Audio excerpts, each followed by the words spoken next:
Hello అండి. అందరికీ hi. ఈరోజు వచ్చేసి సింపుల్గా అరటికాయ ఫ్రై చేస్తున్నానండి. అరటికాయను ఇలా కట్ చేసి మీద ఉన్న తొక్క మొత్తం తీసేసాను.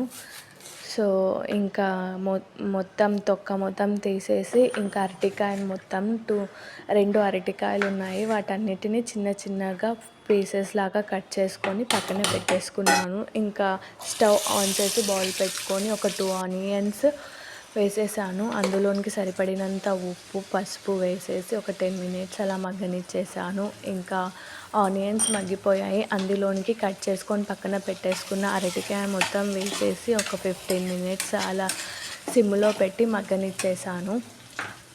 ఇంకా ఆల్మోస్ట్ అరటికాయ మొత్తం మగ్గిపోయింది. ఇంకా లాస్ట్కి అరటికాయకి సరిపడినంత కారము, ధనియా పౌడర్ వేసేసి సింపుల్గా మొత్తాన్ని కలిపేసాను. సింపుల్గా ఇంకా అరటికాయ ఫ్రై అయితే చాలా రెడీ అయిపోయింది. టేస్ట్ కూడా బాగుంది ఫ్రెండ్స్, ట్రై చేయండి. సింపుల్ అరటికాయ ఫ్రై.